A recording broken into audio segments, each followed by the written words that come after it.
여러분 안녕하십니까? 다시 찾아주셔서 감사합니다.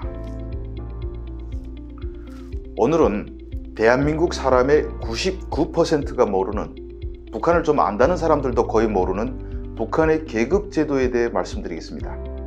흔히 현대판 계급제도 하면 브라만 계급부터 불가촉 천민까지 5계단으로 된 인도의 카스트 제도를 떠올리는 분들이 많은데, 요즘 인도 가보면 도시는 그런 것이 거의 없어졌습니다. 지금 현대사회에서 계급제도가 가장 확실하게 자리 잡고 있는 곳이 북한입니다. 북한에 출신 성분 제도가 있다는 것은 한국 사람들이 다 압니다.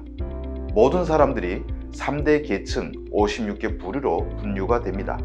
3대 계층 하면 기본 군중, 복잡한 군중, 적대 계급 잔여분자 이렇게 구분되고, 그 아래에 혁명가 성분부터 지주 자본가, 일제 관리 자손들까지 쭉 나열되어 있습니다.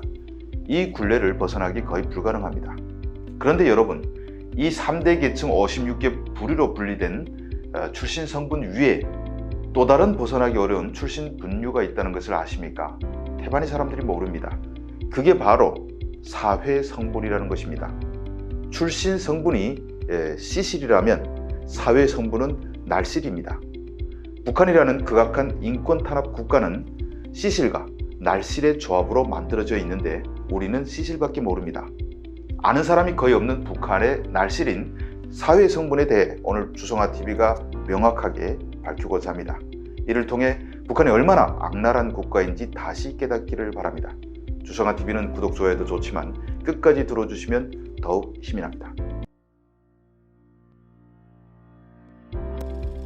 C실인 출신 성분이 3대 계층으로 나눈다면 사회 성분은 4개 계급으로 나눕니다. 어렵지 않습니다. 노동계급, 군인계급, 사무원계급, 농민계급으로 나눕니다. 이것만 들으면 별것 아닌 것 같죠? 그런데 이게 엄청 무서운 겁니다. 사회 성분을 뿌리라고 할 수 있는데 이걸 벗기가 거의 불가능한 일입니다. 북한에서 태어나는 순간 자동으로 사회 성분과 출신 성분이 결정되는데, 이 제도가 완전히 비밀리에 운영되기 때문에 일반 사람들은 잘 모릅니다. 내가 왜 출세를 못하는지 잘 모른다는 의미입니다. 북한에서 인도의 카스트 제도와 대비되는 것이 바로 사회 성분입니다. 이제부터 설명드리겠습니다. 사회 성분을 쉽게 설명하면 내 아버지가 무슨 직업인가 이걸 보고 대충 알 수는 있습니다. 부모가 노동자면 노동계급, 농민이면 농민계급, 사무원이면 사무원계급, 군인이면 군인계급 이렇게 될 수 있습니다. 문제는 이게 수평적인 계급 체계가 아닙니다. 제일 상위가 바로 노동계급입니다. 노동계급과 비슷하게 레벨이 되는 두 번째 계급이 군인계급입니다. 세 번째가 사무원계급이고 네 번째가 농민계급입니다. 그럼 이게 무슨 구별이 있냐? 농민계급은 상위로 올라가는 것이 거의 불가능합니다. 계급 세탁이 안 되는 겁니다. 지금 북한 중앙당 간부 중에 사회 성분이 농민인 사람이 아마 없을 것이라고 장담할 수 있습니다.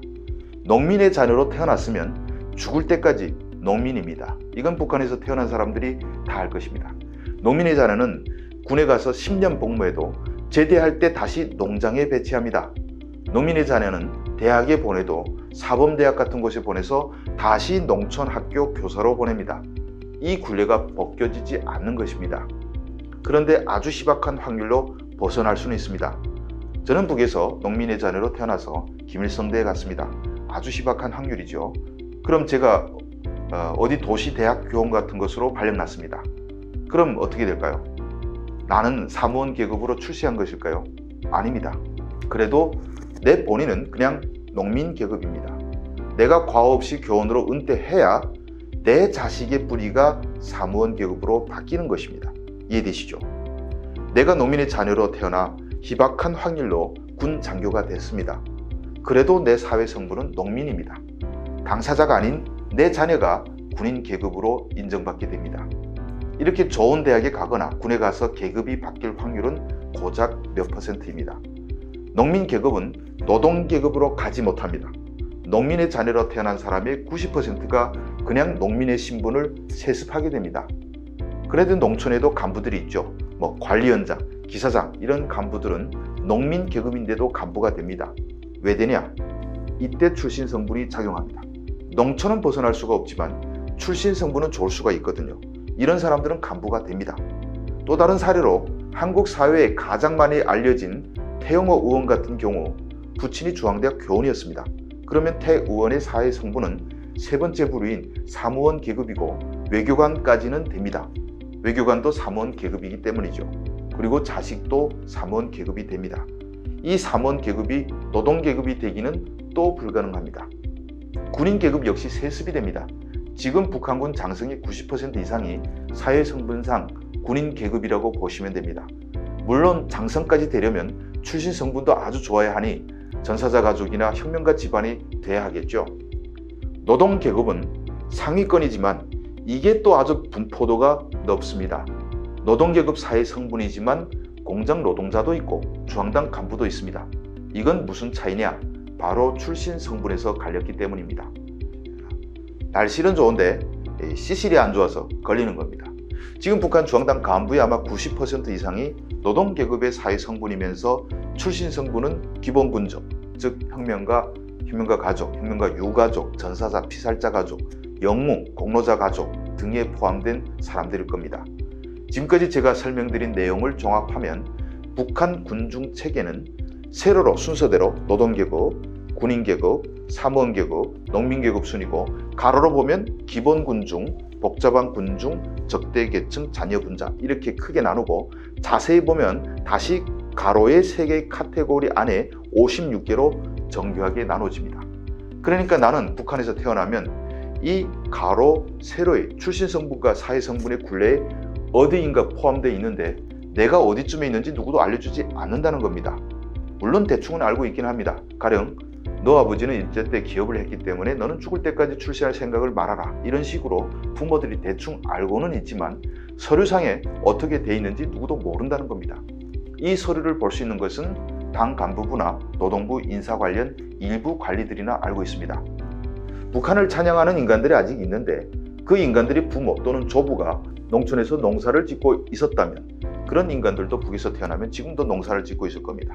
왜냐하면 북한은 직업 선택의 자유가 없이 국가에서 임명하기 때문에 내 힘으로 벗어나기 정말 어렵습니다. 북한에서 농민계급은 사실상 대를 이은 노비나 마찬가지입니다. 평양에 사는 사람들의 90% 이상은 아마 노동계급이겠지만 북한 전체로 보면 아마 인구의 50% 이상이 농민계급일 겁니다.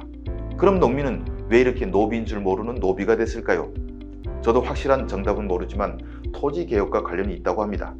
해방이 되니 김일성이 토지개혁한다면서 농민들에게 땅을 나눠주었습니다. 농민들이야 김일성 만세 부르면서 엄청 감격했죠.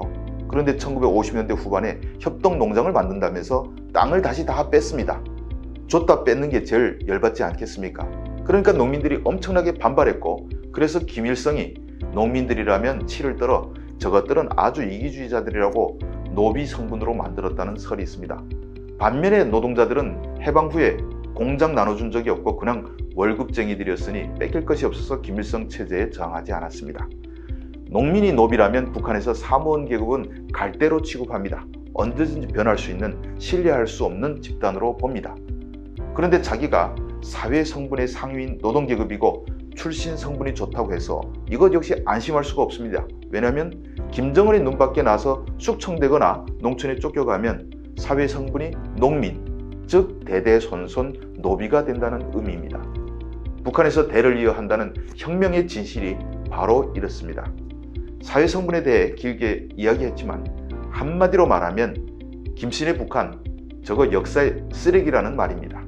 이렇게 오늘 시간 대다수 사람들이 모르는 북한 체제를 구성하는 날실의 정책, 사회 성분에 대해서 말씀드렸습니다.